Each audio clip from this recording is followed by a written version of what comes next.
بسم الله الرحمن الرحيم. النهاردة معانا خبر بعنوان معلومة رياضية عن مباراة إيطاليا وأسبانيا، أول لقاء يعاد في المونديال عام 1934.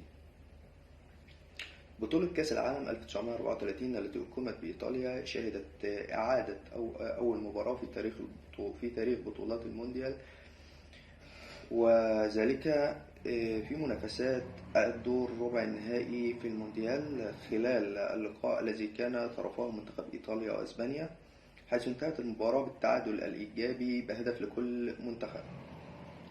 ووفقا لنظام البطولة وقتها، عندما ينتهي الوقت الأصلي بالتعادل يتم اللجوء إلى وقت إضافي لمدة 30 دقيقة، وإذ ظلت نتيجة التعادل سائدة يتم إعادة المباراة في اليوم الثاني، حيث لم يكن توصلوا اللجوء لركلات الترجيح وقتها، وهو ما حدث في المباراة بين منتخبي إيطاليا وإسبانيا.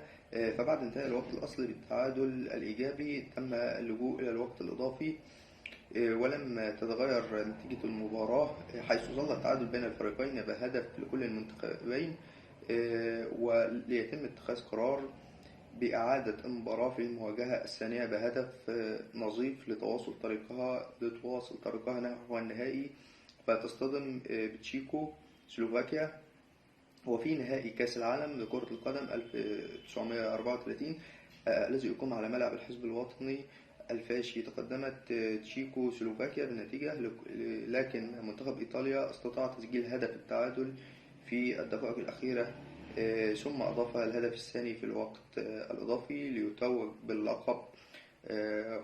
وتم اختيار إيطاليا لاستضافة البطولة بعدما رشح الاتحاد الدولي لكرة القدم أثر انعقاد مؤتمر برلين في أكتوبر 1932، حيث اجتمعت اللجنة التنفيذية التابعة للفيفا 8 مرات، فتم اختيارها في الاجتماع الذي أقيم في ستوكهولم